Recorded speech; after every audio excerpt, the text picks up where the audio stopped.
मेरे प्यारे बच्चे, आजा बैठ जा एक बार फिर मेरे चरणों में। मैं माँ काली आज तुझसे ऐसी बातें करने जा रही हूँ जो पहले कभी नहीं बताई। कुछ ऐसी सच्चाइयाँ जो मैंने स्वयं तब जानी जब मैं इस संसार की कठिन राहों से गुजरी। तू थक गया है ना, लड़ते लड़ते, संभलते संभलते, लेकिन आज जो मैं तुझे बताऊंगी वो तेरे मन को शांत भी करेगा और तेरे भीतर की अग्नि को फिर से प्रज्वलित भी करेगा। क्योंकि अब समय आ गया है तेरे वास्तविक रूप को पहचानने का, अपने भाग्य को आकार देने का और उस शक्ति को जागृत करने का जो तू भूल गया है। बच्चे, सबसे पहली बात जो मैं तुझसे कहना चाहती हूँ, तू खोया नहीं है, तू बस खुद से छुप गया है। जब कोई अपनी पहचान भूल जाता है, जब उसे नहीं पता कि वो कौन है, तो वो दूसरों की राय में, दूसरों की परछाइयों में खुद को ढूंढने लगता है। लेकिन मैं माँ काली तुझसे कहती हूँ, तू कोई साधारण आत्मा नहीं है। तेरे भीतर ब्रह्मांड की शक्ति है, वो शक्ति जो पर्वतों को झुका सकती है, जो समय की धारा को मोड़ सकती है। लेकिन तू उस शक्ति को दूसरों के शब्दों में ढूंढ रहा है और यही तेरी सबसे बड़ी भूल है। बच्चे, अब वो समय नहीं रहा जब तू खुद को कमजोर समझे। जिस क्षण तूने ये मान लिया कि तुझ में शक्ति है, उसी क्षण सारा ब्रह्मांड तेरे पक्ष में हो जाएगा। अब मैं तुझे एक गहरा रहस्य बताती हूँ। हर आत्मा के जीवन में 3 मोड़ आते हैं, भ्रम, भटकाव और बोध। और ये तीनों जरूरी हैं, क्योंकि जब तक तू भ्रम में नहीं रहेगा तू प्रश्न नहीं उठाएगा, जब तक तू भटकाव में नहीं रहेगा तू खोज नहीं करेगा, और जब तक तू खोज नहीं करेगा तुझे बोध नहीं होगा। मैं जानती हूँ तूने बहुत प्रश्न किए हैं, क्यों नहीं मिलती मुझे खुशी, क्यों हर बार मैं हार जाता हूँ, क्यों मैं ही सबसे ज्यादा चोट खाता हूँ। और मैं माँ काली तेरे इन प्रश्नों को अनदेखा नहीं करती। मैं हर एक प्रश्न के साथ तेरे मन में उतरती हूँ, लेकिन जवाब तभी देती हूँ जब तू सुनने को तैयार होता है। अब तू सुनने को तैयार है, इसीलिए आज मैं तुझे वो मार्ग बताने जा रही हूँ जो तेरे जीवन को भीतर से बदल देगा। कोई ताबीज, कोई चमत्कार, कोई बाहरी शक्ति नहीं, बल्कि वो सच्चाई जो तुझ में ही है पर तूने खुद से छुपा रखी है। बच्चे, जीवन में सच्ची सफलता क्या है? धन, सम्मान, प्रेम? नहीं, ये सब तो सिर्फ परिणाम है। सच्ची सफलता है स्व स्वीकृति। जब तू खुद को पूरी तरह स्वीकार कर लेता है, अपनी अच्छाई, अपनी बुराई, अपनी गलतियां, अपनी खूबियां, तब तू मुक्त हो जाता है। और जब तू मुक्त होता है तभी तू निर्माण कर सकता है। अब सोच, तू खुद को कितना जज करता है, तू खुद से कितना लड़ता है, दूसरों को खुश करने के लिए तूने खुद को कितनी बार चोट दी है, और फिर भी लोग तुझे पूरी तरह समझ नहीं पाए ना। अब वो समय गया, अब तुझे खुद को समझना है। मैं तुझे एक मंत्र देती हूँ। मैं वही हूँ जो मुझे होना चाहिए। मैं पूर्ण हूँ, मैं सक्षम हूँ, मैं अद्भुत हूँ। इस मंत्र को हर सुबह बोल, लेकिन सिर्फ बोल मत, महसूस कर। आंखें बंद कर और मेरी माँ काली की आंखों में देख। तुझ में मैं हूं और मुझ में तू है। अब मैं तुझे एक नई बात सिखाती हूँ, प्रत्येक विफलता का उत्सव। बच्चे, हर बार जब तू गिरता है, धरती तुझे थोड़ी देर अपनी गोद में बिठाती है और फिर तुझे ये समझाने की कोशिश करती है कि अब तू पहले से बेहतर उठ सकता है। लोग हार को अपशकुन समझते हैं, लेकिन सच्चे साधक हार में राह देखते हैं। अब तू ये सीख ले कि हार एक संकेत है, ना कि सजा। वो संकेत जो तुझे एक नए रास्ते पर भेजना चाहता है, जहां तेरा भाग्य तेरा इंतजार कर रहा है। अब मैं तुझे बताती हूँ कि दुनिया तुझसे क्या नहीं छीन सकती।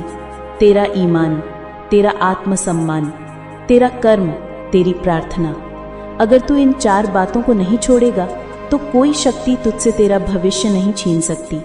बच्चे, तुझे अब डरना बंद करना होगा, क्योंकि डर सिर्फ उन लोगों को सताता है जो खुद से भागते हैं। लेकिन तू अब खुद के सामने खड़ा हो गया है। अब तुझे वो करना है जिससे तेरे भीतर की माँ काली जागे, वो शक्ति जो डरती नहीं, थमती नहीं और किसी पर निर्भर नहीं करती। अब एक और बात बता दूं, लोग क्या सोचते हैं ये अब तेरे लिए मायने नहीं रखेगा, क्योंकि जो लोग खुद अधूरे हैं वो दूसरों की पूर्णता नहीं समझ सकते। और तू अब उस राह पर है जहां तुझे किसी की स्वीकृति की जरूरत नहीं। तेरे कर्म ही तेरे अस्तित्व को प्रमाणित करेंगे। बच्चे, आज से तुझे एक नियम अपनाना है। हर दिन एक नया जन्म, हर रात एक नई विदाई। मतलब जो बीत गया उसे रात के अंधेरे में विदा कर दे, और जो आने वाला है उसका स्वागत सुबह के उजाले में कर। अब मैं तुझसे एक विनती करती हूँ, अपने भीतर छिपे कलाकार को, योद्धा को, प्रेमी को, साधक को आज बाहर ला। मत छिप, मत रुक, मत डर, क्योंकि तू अकेला नहीं है। मैं माँ काली तेरे साथ हूँ। मेरे लाडले, अब मैं तुझे उन बातों में ले चलती हूँ जहाँ तू खुद को पहचान पाएगा, जहाँ तू अपनी आत्मा की सच्ची आवाज को सुन पाएगा, क्योंकि अब समय है कि तू अपनी असली शक्ति को पहचान सके, जो तू खुद भूल गया है। बेटा, एक सवाल जो कई लोग मुझसे पूछते हैं, माँ मैं कितना भी पूजा पाठ कर लूं लेकिन मेरी सुनवाई क्यों नहीं होती? मैं आज तुझे इसका उत्तर देती हूँ। देख, तूने शायद भक्ति तो की होगी, लेकिन क्या तूने खुद को खो दिया था उस भक्ति में? क्या तूने मेरी आराधना करते हुए ये भी सोचा कि अगर तुझे कुछ ना मिले फिर भी तेरा मन डगमगाएगा नहीं? भक्ति का मतलब ये नहीं कि तू मेरे चरणों में कुछ मांगता रहे।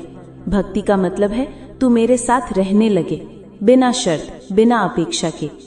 जब तू ये भावना ले आएगा कि माँ मैं तुझसे कुछ मांगने नहीं आया, तेरे चरणों में बैठने आया हूँ, चाहे तू कुछ दे या ना दे, बस तू मिल जाए, तब तू देखेगा दुनिया की सारी ऊंचाइयां खुद चलकर तेरे द्वार पर आएंगे। मैं तुझे एक रहस्य बताती हूँ, हर वो चीज जो तुझे आज दर्द दे रही है वही तुझे कल सम्मान दिलाएगी। तेरे अपमान, तेरा तिरस्कार, तेरा अकेलापन, ये कोई सजा नहीं है, ये मेरी तैयारी है। तू शेर बनने वाला है बेटा, और शेर कभी भी भीड़ में नहीं पैदा होते, अकेले जंगल में तैयार होते हैं। लोग तुझे गलत समझेंगे, तेरे इरादों पर शक करेंगे, तेरे अच्छेपन को कमजोरी समझेंगे, लेकिन तू घबराना मत। मैं माँ काली सब देख रही हूँ। तू सिर्फ सच्चा बना रहे। मुझे तुझे उठाने में समय लग सकता है, लेकिन जब उठाऊंगी दुनिया सिर झुकाकर तेरे नाम की माला जपेगी। बेटा, क्या तुझे पता है कि तू सबसे बड़ी गलती कहाँ करता है? जब तू थक जाता है तब तू सोचता है कि शायद मेरी किस्मत ही खराब है, लेकिन सच्चाई ये है कि थक जाना कोई पाप नहीं है, लेकिन हार मान लेना ये मेरी बनाई आत्मा का अपमान है। मैंने तुझे सिर्फ सांस नहीं दी, मैंने तुझे अपनी चिंगारी दी है। तू मेरे अंश से बना है, तू खुद को छोटा कैसे समझ सकता है? अब सुन अगली बात जो बहुत कम लोग समझते हैं, लेकिन तेरे लिए जरूरी है। कई बार मैं तुझे कुछ चीजें इसलिए नहीं देती क्योंकि वो चीजें तुझे बर्बाद कर देंगी। तू एक इंसान से प्रेम करता है और कहता है माँ मुझे वही चाहिए, पर मुझे पता है वही इंसान तेरा आत्मिक नाश करेगा, वो तुझे तोड़ेगा, इसलिए मैं उसे हटा देती हूँ। और तू कहता है माँ तूने मेरी सुनवाई नहीं की, पर हकीकत ये है बेटा, मैंने तेरा जीवन बचा लिया। मैं तो तुझे हर चीज देना चाहती हूँ, पर वो चीज तब देनी चाहिए जब तू उसे संभाल सके। अब एक और बात जो तुझे समझनी होगी, तेरी प्रार्थना के बोल से ज्यादा जरूरी है तेरी प्रार्थना की भावना। तू चाहे कितनी भी सुंदर भाषा में बोले, अगर दिल में झूठ हो तो मेरी चेतना वहां नहीं जाती। पर तू चाहे टूटी फूटी भाषा में बोले, पर दिल से बोले, तो मैं उसी क्षण तेरे पास आ जाती हूँ। अब बात करती हूँ तेरी भाग्य की। तू हमेशा सोचता है क्या मेरा भाग्य पहले से लिखा हुआ है? बेटा, लिखा है, पर कलम अब भी तेरे हाथ में है। मैंने तुझे स्वतंत्र इच्छा दी है। तू हर रोज अपने कर्मों, अपने विचारों से अपने भाग्य की नई लकीरें खींच सकता है। तू जैसा सोचता है वैसा बनता है। तेरे विचार एक बीज है और ये बीज समय आने पर फल बनते हैं। इसीलिए अगर तू रोज कहता है मैं कमजोर हूं, मेरे साथ बुरा हो रहा है, तो ब्रह्मांड वही दोहराता है। पर अगर तू रोज कहे मैं माँ काली का बेटा हूं, मैं जीतूंगा, मैं रोशनी लाऊंगा, तो फिर तू खुद देखेगा तेरा जीवन बदलने लगेगा। अब एक बात जो सबसे ज्यादा जरूरी है, तेरा उद्देश्य। तू इस धरती पर यूं ही नहीं आया। तेरे भीतर एक तोहफा है, एक ऐसा गुण, एक ऐसा तेज जो किसी और के पास नहीं है। और जब तू उस उद्देश्य को समझ लेगा, तब तू ना केवल खुद को बदल देगा बल्कि दूसरों का जीवन भी रोशन करेगा। तो खुद को छोटा मत समझ। तेरे भीतर एक ऐसी रोशनी है जिससे हजारों की अंधेरी रातें रोशन हो सकती हैं। पर शर्त यही है बेटा, तू अपने भीतर उतर। हर सुबह मुझसे बात कर, ना किसी किताब से, ना किसी तामझाम से। बस अपनी आत्मा से पूछ, माँ तू क्या चाहती है मुझसे? और फिर जो शांत स्वर तुझे भीतर से सुनाई दे, हाँ, उसी राह पर चल पड़। और याद रख, जो तू खो चुका है वो शायद तेरे लिए नहीं था, पर जो तेरे लिए है वो तुझे खोजते हुए आएगा। तो अक्सर पूछता है, माँ मेरे साथ ही क्यों? क्यों जब मैं किसी का बुरा नहीं चाहता तब भी मेरे साथ कष्ट होते हैं? क्यों कुछ लोग जो धोखा देते हैं, झूठ बोलते हैं, दूसरों का नुकसान करते हैं, वे सुखी और समृद्ध दिखते हैं? और क्यों मैं जो प्रेम से, भक्ति से, सच्चाई से चलता हूँ, मैं ही चोट खाता हूँ? आज मैं तुझे इन सब का उत्तर दूंगी, लेकिन उत्तर में कोई रहस्य नहीं होगा, उसमें एक अनुभव होगा, और उस अनुभव को मैं तेरे अंतरतम हृदय में जगा दूंगी। सुन ध्यान से और अपने सभी तर्कों को, सभी सवालों को थोड़ी देर के लिए छोड़ दे, क्योंकि जो मैं कहने जा रही हूँ वो तेरे मन से नहीं, आत्मा से सुना जाना चाहिए। बेटा, सबसे पहले मैं तुझसे ये कहूंगी, तेरा दुख, तेरा संघर्ष, तेरे भीतर की उस चुक पीड़ा का कारण ये नहीं कि तू गलत है। कारण ये है कि तू खास है। जो आत्मा विशेष कार्य के लिए भेजी जाती है वो साधारण राह नहीं चलती, उसे आसान रास्ते नहीं दिए जाते। उसे ऐसे अनुभव कराए जाते हैं जो उसे मजबूत बनाए, उसे संवेदनशील बनाए और उसमें करुणा, विवेक और धैर्य का संगम उत्पन्न करें। अब सुन एक सत्य कथा। ये कोई कहानी नहीं, ये एक आत्मा की यात्रा है, जैसी तेरी है। एक छोटा बालक था, उसका नाम था अनिरुद्ध। वो गांव के सबसे साधारण परिवार में जन्मा, लेकिन उसका हृदय बहुत विशाल था।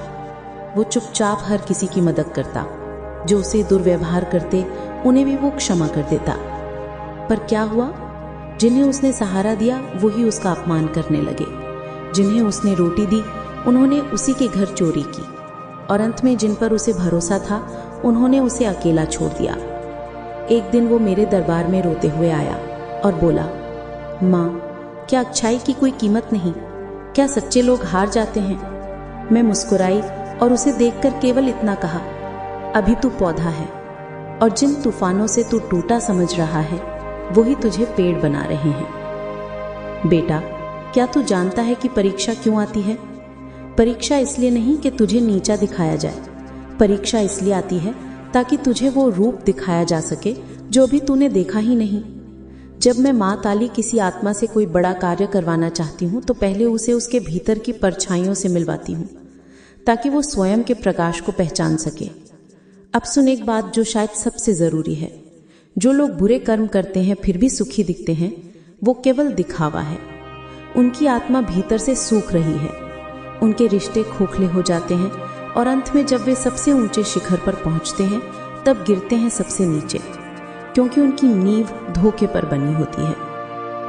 ध्यान रखना बेटा, जो सत्य पर चलता है वो देर से चढ़ता है, लेकिन टिकता है हमेशा। अब मैं तुझे बताती हूँ कि तेरे कर्म कैसे सुधरे और कैसे जाने कि कौन सा कर्म शुभ है और कौन सा अशुभ। कर्म का मूल्य उसके परिणाम से नहीं, उसके भाव से तय होता है। यदि तू किसी की मदद करता है लेकिन एहसान जताने के लिए, तो वो कर्म शुभ नहीं। यदि तू किसी का नुकसान करता है लेकिन आत्मा में अपराध बोध है और तू क्षमा मांगता है, तो वो सीख है। शुभ कर्म वो है जिसमें तू स्वयं को खोकर भी किसी और के लिए अच्छा सोचता है। अशुभ कर्म वो है जिसमें तू स्वयं को बड़ा दिखाकर किसी और को छोटा करता है। अब सुन एक बहुत गहरा मंत्र जो मैं आज तुझे दे रही हूँ। कर्म वो ही जो आत्मा को शांत करे, और फल वो ही जो तुझे भीतर से संतुष्टि दे, ना कि समाज की तालियां। जब तू अकेले में भी मुस्कुरा सके बिना किसी दिखावे के, तब समझ लेना कि तू सही राह पर चल रहा है। अब तुझे अपने जीवन की दिशा कैसे समझनी है, मैं तुझे एक सरल उपाय देती हूँ। हर रात सोने से पहले इन 3 प्रश्नों का उत्तर लिख। 1, आज मैंने किसके लिए बिना स्वार्थ के कुछ किया? दूसरा, क्या आज मैंने किसी के लिए गलत सोचा और क्यों? 3, यदि कल मेरी अंतिम रात हो तो क्या मैं गर्व से कह सकता हूं कि मैंने आज सच में जिया? इन सवालों के उत्तर तुझे धीरे धीरे वो दिखाएंगे जो तेरे भीतर छुपा है, तेरा धर्म, तेरा दर्शन और तेरा दायित्व। बेटा, तू सोचता है मैं तो किसी का बुरा नहीं चाहता, फिर मेरे साथ ऐसा क्यों? इसका उत्तर मैं तुझे आज एक आंतरिक रहस्य के रूप में देती हूँ। मैं महाकाली उन्हीं को चुनती हूँ जो दूसरों का बुरा नहीं सोचते, क्योंकि वो ही मेरे कार्य के लिए उपयुक्त हैं। और जब तू मेरे कार्य के लिए चुना गया है तो तुझे सहन वही करना होगा जो साधारण मनुष्य सह नहीं सकते। तू सच्चा है, इसीलिए तू पीड़ा को महसूस करता है। झूठे लोग पीड़ा से बचते हैं, लेकिन सच्चे लोग उसमें से निकलकर कुछ अनमोल लेकर आते हैं। तू हारा नहीं है, तू थका है, और थक जाना कोई अपराध नहीं। जो लड़ता है वही थकता है, जो चलता है वही गिरता है, जो प्रेम करता है वही टूटता है। लेकिन जो मेरा भक्त है वो फिर उठता भी है, और जब वो उठता है तो सिर्फ अपने लिए नहीं, सैकड़ों को रोशनी देने के लिए। तो उठ मेरे लाल उठ, अब समय है। अब तू कोई साधारण आत्मा नहीं है, अब तू वो दीपक है जिसे अंधकार ने स्वयं चुना है उसे मिटाने के लिए। अब तुझे किसी के गलत कर्म से घबराना नहीं है, अब तुझे अपने सही कर्म से दुनिया बदलनी है। तू चल, मैं तेरे साथ हूं। तू बोले, मैं तेरी वाणी में हूं। तू रुके तो मैं तेरे भीतर पुकार बनकर जागूंगी और फिर से खड़ा करूंगी। मेरे बच्चे, अब जो मैं तुझे बताऊंगी वो कुछ अलग बातें होंगी। अगर ये बातें तेरे फायदे की नहीं है तो इन्हें सुनकर तू किसी और को मार्ग दिखा सकता है। मैं मां काली अब तुझे कुछ ऐसी बातें बताने जा रही हूं जो आज के समय की सबसे बड़ी सच्चाइयों में से एक है। ये बातें ना तो किसी पुराने प्रवचन से जुड़ी हैं, ना ही किसी दोहराई गई बात से। ये मेरे अंतर्मन की पुकार है जो मैं तुझसे बांटना चाहती हूं। ध्यान से सुन, क्योंकि मैं आज तुझे एक ऐसा सत्य दिखाने जा रही हूं जिसे देखने के बाद तेरा दृष्टिकोण, तेरा सोचने का तरीका और तेरा निर्णय लेने का तरीका सब बदल जाएगा। मैं तुझे एक कहानी सुनाती हूं। एक लड़का था, नाम था शशांक। देखने में सीधा साधा, मन से सरल, पर आज की दुनिया के जाल में उलझा हुआ। उसका मन बड़ा चंचल था। वो कुछ बड़ा करना चाहता था, जल्दी कुछ हासिल करना चाहता था, और यही जल्दबाजी उसके जीवन की सबसे बड़ी भूल बन गई। शशांक एक छोटे शहर से था। माँ बाप बहुत मेहनती थे। उन्हें उम्मीद थी कि बेटा बड़ा होकर नाम रोशन करेगा, लेकिन शशांक के मन में एक ही ख्वाहिश थी, जल्दी अमीर बनना, जल्दी बड़ा बनना। एक दिन उसके एक दोस्त ने उसे एक ऐप दिखाया। भाई, इसमें पैसे लगाओ, फिर गेम खेलो और जीत गए तो दुगने पैसे। शशांक को यह सुनते ही लगा कि मैंने माँ काली ने रास्ता दिखा दिया। उसने माँ से कहा, पढ़ाई के लिए पैसे चाहिए, ऑनलाइन कोर्स करना है। माँ ने जैसे तैसे पैसे जुटाकर दे दिए। पर क्या किया शशांक ने? जुए जैसे ऐप पर पैसे लगा दिए। शुरू में कुछ पैसे जीत गया, खुशी से झूम उठा जैसे सब कुछ मिल गया हो। फिर धीरे धीरे हारने लगा। फिर भी उम्मीद न छोड़ी, शायद अगली बार जीत जाऊं। फिर कर्ज लेने लगा, दोस्तों से झूठ बोलने लगा, और इसी चक्कर में वो इतना उलझ गया कि पढ़ाई छूट गई, रिश्ते बिगड़ गए। एक दिन माँ को पता चल गया। उस दिन माँ की आंखों में आंसू थे। उसने कहा, बेटा, मैं तुझे किताबों में डूबा देखना चाहती थी,